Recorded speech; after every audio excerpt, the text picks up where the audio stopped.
안녕하세요, 회식솜입니다. 불과 몇 년 전까지만 해도 이슈가 되던 단어가 있었는데 바로 인싸, 다들 기억하시죠? 당시에 많은 콘텐츠와 방송 그리고 여러 책에서도 인싸가 되기 위한 방법들을 서로가 앞다퉈서 다루곤 했었죠. 왜냐하면 인싸란 곧 인사이드, 그러니까 그룹 내에서 두루두루 섞일 수 있는 이른바 털털하고 성격 좋고 인맥 좋은 사람들을 의미했었기 때문이죠. 그래서 술자리라든지 사람 만나는 자리에서마다 누가 인싸니 아니니 하는 주제가 줄을 잃었었고, 인싸라면 이 정도는 알아야 한다? 라는 식의 거의 인싸판 상식 정보들이 있었던 기억이 납니다. 그래서 저는 당시 기억에 남는 것 중 하나가 제 MBTI가 거의 인싸의 대표격인 ENFP인데, 주변에 댄서나 배우 전공인 친구들과 만나는 게 아니면 보통 직장 동료랑 있거나 일반적인 친구들이랑 만나고 하면 제가 할 말이 없는 거예요.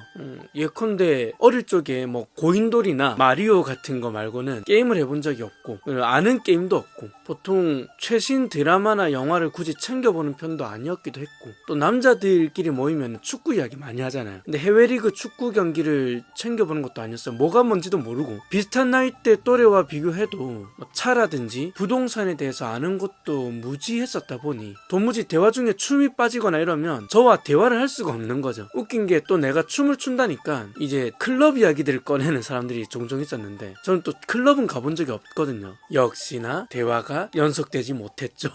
그래서 안타깝게도 제가 잠시 발을 담궜던 여러 직장 중에 저는 ENFP지만 아싸로 남아 있어야 했던 기억들이 참 많습니다. 그래서 당시에도 인싸 아싸를 꼭 나눠서 평가했던 문화를 약간 꼬집는 듯한 그런 콘텐츠를 만들었었고, 랩 가사도 만들어서 올렸던 기억이 나는데요. 당시 가사입니다. 이미 결정 나 있는 인사이드, 기준을 벗어나면 아웃사이드, 재고 또 기재 기비사이드, 우린 그 기준 어디 그 사이드, 이도 저도 아닌 힐사이드, 가진 자만의 자만 노사이드, My identity from side to side, 인사의 시선에 난 페어 비사이드, 그래봤자 기재긴 호박, 앞에 도토리 우리끼리, 더 커봤자 아무도 안 봐, 우리만 진지한 갑을놀이, 까불거리는 걸로 보이지 갈라놓으려는 목적 아닌지, 누군가 그어놓은 어떤 테두리 모두가 들어가는 인증 또 인증, 회기러 하려는 시대를 반하는 개성을 버리는 역행을 하래.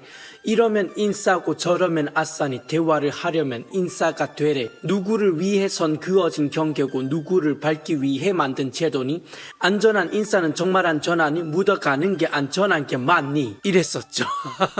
그때는 인싸, 아싸 이렇게 나누는 문화 자체를 꼬집고 싶었는데, 오늘은 결이 조금은 다른 주제로 시작하게 되는 것 같아요. 인싸들의 또 다른 인싸 행동이 아싸라는 이야기 들어보신 적 있나요? 한참 인싸, 아싸 이렇게 나누던 시기에는 아싸를 무슨 정말 죄인 취급이라도 하는 듯이 하대하던 문화가 있었는데, 언제부턴가 아싸라고 부르는 용어의 뜻이 조금은 좀 더 이제 존중되어지는 의미로 바뀌기 시작합니다. 이를테면 남들이 요구하는 대로만 살지 않고 자신의 신념을 가지고 자신만의 세상을 구축해가는 듯한 그런 이미지, 또는 천재 같은 이미지로요. 여전히 나누는 건 마음에 들진 않지만 어느 한쪽만 맞고 다른 쪽은 틀린 듯한 논리에서는 많이 발전된 것 같아요. 문제는 아싸의 이런 신념 있는 듯한 이미지가 점점 멋있게 해석되기 시작하니까 나도 아싸다, 내가 아싸다 하는 그런 이른바 가짜 아싸들이 점점 등장들을 하기 시작한다는 겁니다. 근데 여러분, 아싸가 내가 아싸입니다 하고 나타날까요? 그러는 순간 인싸 아닌가요? 자, 예를 들어서 SNS에 팔로워 수가 정말 많은 도무지 아싸일 수 없는 어떤 사람이 이른바 혼밥 체험을 올립니다. 삼겹살집에 혼자 갔다고 이렇게 사진이랑 함께 해시태그를 걸어 올리죠. 샵 외로움, 샵 혼밥, 샵 아싸, 이런 식으로요. 근데 사실은 보는 사람들은 다들 알죠. 그 사람에게는 혼밥조차도 기념할 만한 사건이구나 하는 것을요.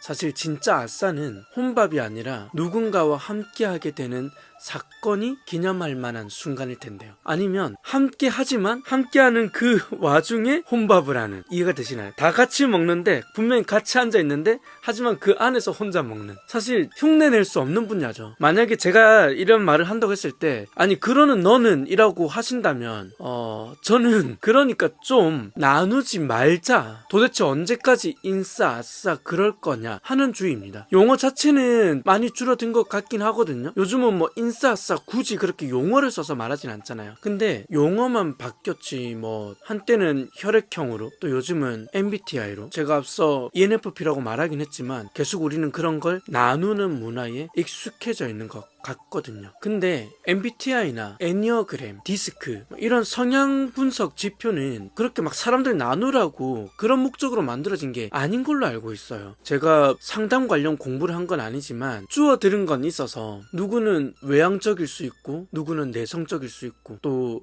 누구는 계획적일 수 있고 또 누구는 즉흥적일 수 있고, 사람마다 성향이 다양한데 그러므로 그것이 틀렸다 맞다가 아니라 그만큼 다양하고 다른 사람들이 모여서 사회를 구성하고 있는 걸 보여주는 것이라 알고 있거든요. 그래서 나아가서는 상대방을 좀 더 이해하는데 도움이 될 수 있는 그런 자료들이라고 알고 있는데, 이미 우리는 맞고 틀리고의 개념으로 너무 많이 써왔고 취직할 때도 그거 쓰라고 하는 경우들 있잖아요. 그러다 보니 틀린 줄 알았던 아싸의 성향이 언제부턴가 또 이렇게 멋있게 보이기 시작하니까 인싸들이 아싸를 체험하고 내가 아싸요 하는 상황까지 오게 된 것은 아닐까 하는 것이죠. 오늘 이야기는 마무리 짓겠습니다. 맞고 틀린 것은 없는 것 같아요. 편 가르기가 아니라 서로가 다름을 인정하고 누가 더 우월하고 말고의 문제가 아니라 각자의 다름을 존중해 줄 수 있는 그런 문화가 정착되었으면 좋겠습니다. 사실 저도 주의해야 될 부분인 것 같아요. 오늘도 지금까지 영상 봐주신 여러분들 감사하고요. 그럼 저는 또 다음 영상 때 찾아뵙도록 하겠습니다. 감사합니다.